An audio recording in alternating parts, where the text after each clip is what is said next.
نہ بندھے تشنگی یہ ذوق کے مضموں غالب، نہ بندھے تشنگی یہ ذوق کے مضموں غالب، گرچہ دل کھول کے دریا کو بھی ساحل باندھا۔ السلام علیکم ناظرین، تو آج اس غزل کے آخری شعر پر ہم آ گئے ہیں اور وہ اس کا مقطع ہے۔ اگرچہ یہ غزل جو ہے ایک طرح سے 4 اشعار پر مشتمل ہے۔ غالب کی اکثر دواوین میں غالب نے جو منتخب کیے ہیں، اس میں سے 4 شعر ہی منتخب کیے ہیں، یقیناً اور اشعار بھی ہیں، لیکن بہرکیف ہم تک جو پہنچے ہیں وہ 4 ہی پہنچے ہیں بالعموم دواوین کے اندر جو موجود ہیں۔ تو آج ہم اس کا مقطع لیے بیٹھے ہیں کہ نہ بندھے تشنگی یہ ذوق کے مضموں غالب، گرچہ دل کھول کے دریا کو بھی ساحل باندھا۔ سب سے پہلے تو اس کے بارے میں یہ جانیے گا کہ اس شعر کے حوالے سے ایک روایت یہ بھی ہے کہ یہ شعر پہلے یوں کہا گیا تھا: یار نے تشنگی یہ ذوق کے مضموں چاہے، ہم نے دل کھول کے دریا کو بھی ساحل باندھا۔ لیکن بعد میں غالب نے اس میں ترمیم کرتے ہوئے اس کو مقطع میں بدل دیا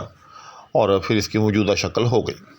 چنانچہ اب بلا تاخیر اس کی تشریح کی طرف بڑھتے ہیں کہ نہ بندھے تشنگی یہ ذوق کے مضموں غالب، کہ نہ بندھے یعنی نہ پہنچائے گئے تشنگی یہ ذوق کے مضموں غالب، کہ ایسے مضامین کے جن سے ذوق کی تشنگی دور ہو جاتی۔ تشنگی ذوق کے مضمون کا مطلب ہے کہ تشنگی ذوق کو دور کر دینے والے مضامین، یعنی ایسا مضمون باندھا جائے کہ جو کہ ذوق کی تسلی کر دے، ذوق کی تشفی کر دے، ذوق کے اندر موجود تشنگی کو دور کر دے، جس مضمون کو دیکھ کر پڑھ کر شاعر بھی جو ہے وہ دل ہی دل میں اش کر اٹھے کہ واہ کیا مضمون باندھا گیا ہے، اور سامع سننے والا جو شخص ہے وہ بھی کہے کہ واہ جی واہ کمال کر دیا، دریا کو کوزے میں بند کر دیا۔ اور یہ بھی یاد رکھیے گا کہ یہ بندہ کون کہہ رہا ہے؟ یہ کہہ رہا ہے غالب، جی ہاں وہ غالب کہ جس کے بارے میں یہ بات طے ہے کہ ان کا ایک ایک مضمون جو ہے وہ ایسا ہے کہ جیسا کہ دریا نہیں بلکہ سمندر کو کوزے میں بند کر دیا۔ مثال کے طور پر کہ گدھا سمجھ کے وہ چپ تھا، میری جو شامت آئے، اٹھا اور اٹھ کے قدم میں نے پاس باں کے لیے۔ اسی طرح سے مجھ تک کب ان کی بزم میں آتا تھا دور جام، مجھ تک کب ان کی بزم میں آتا تھا دور جام، ساقی نے کچھ ملا نہ دیا ہو شراب میں۔ یہ میں نے مثال کے طور پر کچھ شعر بیان کیے ہیں، یعنی 2 شعر، ورنہ غالب کا دیوان جو ہے اس قسم کے اشعار سے کہ جہاں دریا نہیں سمندر کو کوزے میں بند کیا گیا ہے بھرا پڑا ہے۔ تو وہ شاعر کہہ رہا ہے کہ نہ بندھے تشنگی یہ ذوق کے مضموں غالب۔ اس سے یہ بھی سمجھ میں آتا ہے کہ شاعر کی جو منزل ہے، شاعر کی جو نظر ہے وہ کتنی بلند ہوتی ہے۔ اقبال نے کہا تھا کہ بلند سخن دل نواز جاں پر سوز، یہی ہے رخت سفر میر کارواں کے لیے۔ کہ جو میر کارواں ہوتا ہے، اور شاعر جو ہے یاد رکھیے گا کہ وہ ایک میر کارواں ہی ہوتا ہے، وہ ہمیشہ کارواں کو لے کر چلتا ہے، اس کی فکر جو ہے پورے معاشرے کی فکر ہوتی ہے، پورے معاشرے کو ایک فکر یا فکری خطوط جو ہے وہ مہیا کرتی ہے۔ تو اس کی نظر جو ہے واقعی بلند ہونی چاہیے، اس کا مطلب نظر جو ہے وہ بالکل الگ تھلگ ہونا چاہیے۔ تو غالب جیسا شاعر اور ایک ایسا آفاقی شاعر پھر وہ کیوں جو ہے کوتاہ نظری پر مطمئن ہو جائے، حتیٰ کہ وہ سمندروں کو کوزے میں بند کر کے بھی پھر بھی کہہ رہا ہے کہ نہ بندھے تشنگی یہ ذوق کے مضموں غالب، یعنی پھر بھی جو ہے مجھے تسلی نہیں ہوئی، میرے ذوق کی تشنگی نہیں گئی، میرے ذوق کی تشنا لبی ابھی تک موجود ہے، گرچہ دل کھول کے دریا کو بھی ساحل باندھا۔ جس کو میں کہہ رہا ہوں نا کہ دریا کو کوزے میں بند کر دیا، دریا کو کوزے میں بند کر دیا، یہ میں ایک محاورتاً کہہ رہا ہوں، ورنہ غالب کے الفاظ میں غالب کہتا ہے گرچہ دل کھول کے دریا کو بھی ساحل باندھا۔ یعنی غالب کہتا ہے کہ ہم نے مضمون آفرینی کرتے ہوئے یہاں تک کیا کہ گرچہ دل کھول کے دریا کو بھی ساحل باندھا، کہ ہم نے دریا کو بھی ساحل قرار دے دیا۔ اب دیکھا جائے کہ دریا میں اور ساحل میں کیا فرق ہے، اور دریا کو ساحل قرار دینے میں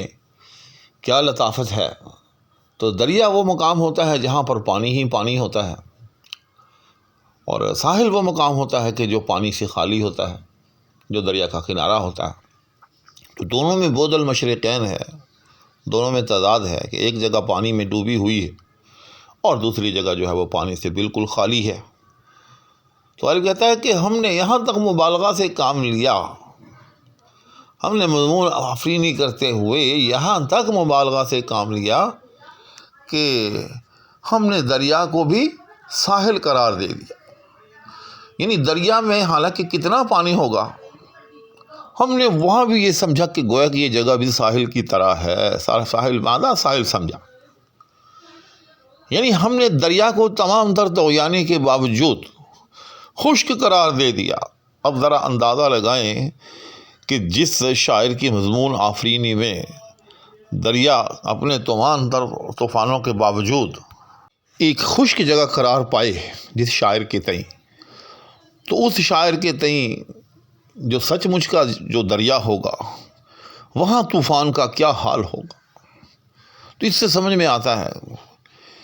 کہ شاعر کے ہاں کتنا مبالغہ بلکہ اغراق یا غلو کی حد تک جو ہے وہ مضمون آفرینی کا ایک جذبہ کار فرما ہے۔ تو اس شعر میں دراصل مجموعی طور پر اگر دیکھا جائے تو غالب نے اپنی وسعت فکر اور اپنی بلند نظری اور اپنی معنی آفرینی کا جو دعویٰ ہے وہ پیش کیا ہے، اور سچی بات یہ ہے کہ سچ کہا ہے، جو کہا ہے سچ کہا ہے، کیونکہ اگر غالب کے ہاں یہ چیزیں نہ ہوں گی تو پھر کس کے ہاں ہوں گی۔ اقبال نے کہا تھا، فکر انسان پر تیری ہستی سے یہ روشن ہوا، فکر انسان پر تیری ہستی سے یہ روشن ہوا، ہے پرے برغ تخیل کی رسائی تا کجا۔ یعنی مرزا غالب کی جب شاعری دیکھیں، مرزا غالب کی جب جولانی طبع دیکھیں تو پھر پتہ چلتا ہے کہ انسانی فکر کی جو رسائی ہے وہ کہاں تک جا سکتی ہے۔ اور اس میں کوئی شک نہیں، جیسے میں نے مشتعد خروارے کے طور پر مرزا غالب کے ایک آدھ شعر کا تذکرہ بھی کیا ہے۔ اگر آپ مرزا غالب کا دیوان ایک سرے سے لے کر بیٹھ جائیں اور اس کو پڑھنا شروع کر دیں، سمجھنا شروع کر دیں، تو یقین جانیے آپ کو انسانی فکر کے ایسے ایسے گوشے نظر آئیں گے کہ آپ حیران رہ جائیں گے۔ آج کا دور جو کہ ایک AI کا دور ہے، آرٹیفیشل انٹیلیجنس کا دور ہے، اس میں کمپیوٹر اور پھر سپر کمپیوٹر جو ہے وہ تشکیل دیے جا رہے ہیں، کہ یعنی کہ وہ کمپیوٹر بھی مرزا غالب کے دماغ کے آگے اس اعتبار سے عاجز نظر آئیں گے کہ جو مضمون آفرینی، جو نقطہ سنجی مرزا غالب کے ہاں ہمیں نظر آتی ہے، وہ آرٹیفیشل انٹیلیجنس جیسے ٹولز جو ہیں وہ بھی ان کی دسترس سے باہر ہے۔ تو بالآخر مرزا غالب کے یہ 4 اشعار اس غزل کے مکمل ہوئے۔ اس کے ساتھ اب میں اجازت چاہوں گا، لیکن اجازت سے پہلے مرزا غالب کے 3 بہت خوبصورت اشعار جو کہ آپس میں خطاب بند ہیں وہ آپ کی نظر سماعت فرمائیے گا۔ گھر ہمارا جو نہ روتے بھی تو ویراں ہوتا، گھر ہمارا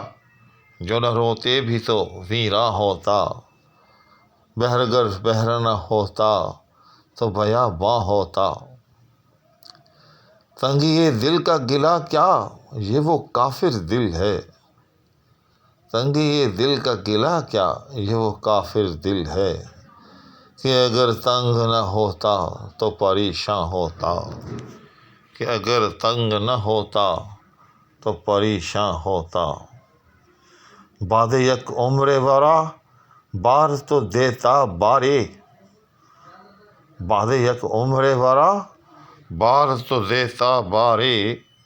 کاش رضواں ہی در یار کا درباں ہو، کاش رضواں ہی در یار کا درباں ہوتا، کاش رضواں ہی در یار کا درباں ہوتا۔ تو انشاءاللہ العزیز کوشش کروں گا کہ یہ 3 خطاب بند اشعار جو ہیں ان کی بھی تشریح آپ کی نظر کی جائے اپنے وقت پر۔ لیکن یہ شعر اتنے خوبصورت ہیں کہ